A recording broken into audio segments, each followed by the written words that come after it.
Movies aren't made by just one or two people. You got tons of people behind the camera, behind the scenes, and even more back at the studio. So here's the question. What happens if one of those people doesn't actually want the movie to succeed? Like, there's this one director who pretty much lost his mind when other people started messing around with his first big movie. Or an actor who basically ruined a whole production just because he wasn't feeling it. Seriously. These stories are kind of fascinating, totally nuts, and honestly hard to believe. So here we go. 5 movies that got intentionally sabotaged by the people who were supposed to be making them. In 1973, Peter Sellers went down to Cyprus to make a pirate comedy called Ghost in the Noonday Sun. Basic setup here is pretty goofy. You've got a pirate captain in the 1600s who buries his treasure, marks the spot with a map drawn in ink that disappears, and then he gets murdered by his cook. So now the cook has to rely on the captain's ghost to lead him back to the treasure. Ridiculous, but it could have been funny, right? Well, things got messy fast. Sellers convinced his buddy Peter Medak to direct it, but the second Sellers showed up, Medak knew something was wrong. Turns out, Sellers was having a rough time personally, just broke up with Liza Minnelli, and from day one, he acted completely crazy. Sellers kept pretending he was sick to delay shooting, and at one point he even got rushed to the hospital for a suspected heart attack. Medak was suspicious, and he had a good reason. 2 days later, he saw photos in the newspaper of Sellers out dining with Princess Margaret. Pretty healthy for a guy who just had a heart attack, right? Things got worse from there. The whole shoot was basically a nightmare. After they finished, Medak, Sellers, and writer Spike Milligan sat down for a screening of the rough cut. Medak straight up admitted later that all 3 of them wanted to kill themselves watching it.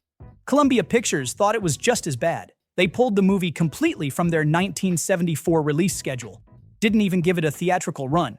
One Columbia exec later flat out said, even Peter Sellers was bad in it.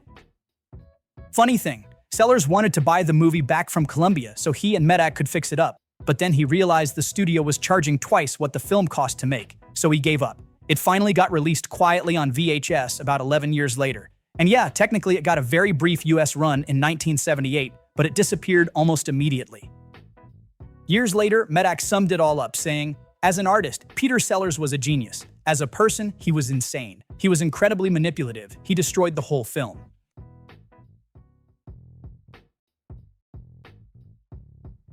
This was supposed to be a romantic comedy starring Bruce Willis, playing a retired hockey player who falls for Maura Tierney, you know, from Liar Liar. After like 2 years of pre-production hell, shooting finally kicked off in 1997. Things went off the rails pretty much immediately. Bruce Willis just started firing people left and right. His director, Lee Grant, Grant's husband, who was the producer, even the cinematographer. Grant later said Willis seemed totally bored on set, skipped his skating lessons, and just flew off on weekends to play gigs with his band. Basically, Willis just checked out completely. Disney stepped in and tried to fix things. Willis brought in Dennis Dugan to direct, but before he could shoot even a single frame, Disney did something studios almost never do. They pulled the plug completely. After just 20 days of filming, more than half the budget was already gone, and Disney execs decided it wasn't even worth finishing. The crazy part is, Disney could have sued Willis for like $17 million for tanking the whole thing, but instead, they made him a deal. Willis had to star in 3 movies for way less than his usual fee. First movie he had to do was Armageddon, and instead of getting his usual $20 million, he got 3. The other 2 movies he made on that deal, The Sixth Sense and The Kid. So yeah, Broadway Brawler disappeared forever, but weirdly enough, it gave us Armageddon and The Sixth Sense. Guess it wasn't all bad news.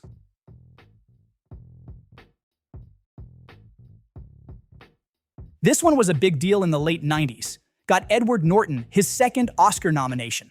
But what's even more interesting is the mess behind the scenes, and how it basically killed the director's career before it even started. It was a first movie for Tony Kaye.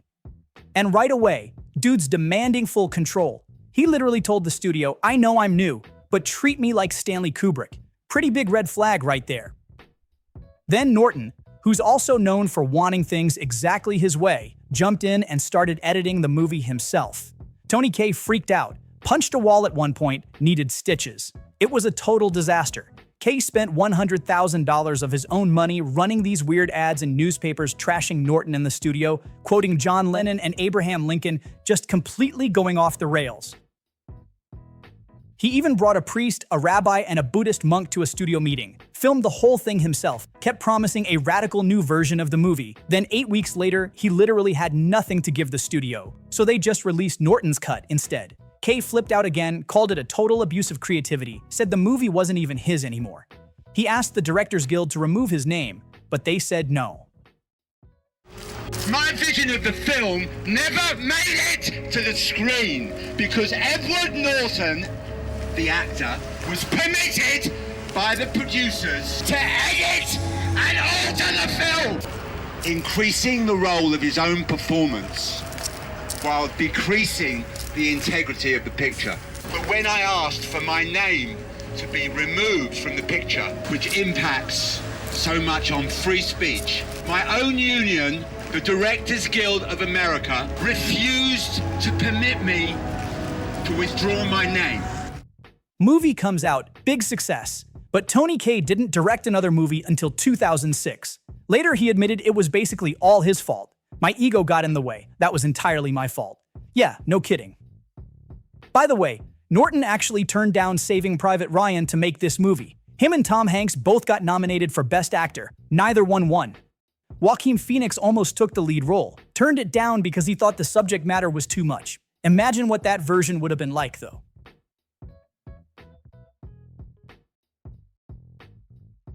Let's jump back to the 60s. Warren Beatty was already big, and he decided to star in and produce Bonnie and Clyde. He really believed in it. Problem was, the guy running Warner Brothers, Jack Warner, he hated it. From day one, he had zero faith. Warner stuck the film with an August release date. Back then, that was like putting it out to die, and he wouldn't even promote it. He watched footage one day where the director, Arthur Penn, did a bunch of takes of one scene.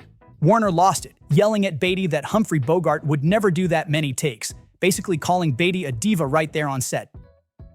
Then Warner watches a rough cut and just groans, says it's the longest movie I've ever seen.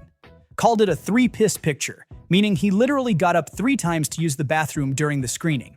That's how little he cared. But Beatty wasn't giving up. He spent 8 months going town to town, literally begging theaters to show it longer. Slowly, people started catching on. Critics got behind it. Word of mouth picked up. So Beatty sees his chance, threatens to sue Warner Brothers if they don't give it a proper re-release. Long story short, it becomes Warner Brothers' second biggest movie ever, after My Fair Lady. In today's dollars, we're talking like $500 million at the box office, all because Beatty basically refused to let Warner kill it. And now something completely different. The original Fantastic Four movie. Yeah, Marvel made a Fantastic Four movie back in '94. Roger Corman, king of low-budget movies, produced it with Bernd Eichinger. And get this, they made it for $1 million. That's basically pocket change compared to Marvel movies now. It was all set for release. Cover of magazines, premiere date locked for January 1994. Then, just like that, it disappeared. Cast and crew get cease and desist letters. Premiere got canceled, film negatives seized. Rumor was the producers never even planned to release it. They were just trying to keep the rights from expiring. Even Stan Lee himself said, years later, that the movie was never supposed to be shown to anybody. But the producers deny it. Eichinger said, Marvel exec Avi Arad came to him and said, "Hey, I'll pay you millions in cash, just don't release the movie." Arad supposedly thought the cheap and cheesy look would damage Marvel's brand. Well, guess what? Didn't matter. Somebody leaked a bootleg, and suddenly it's all over conventions. Now, anybody can watch it online. And honestly, if you're into Marvel history, it's worth a watch, just to see how far things have come since then.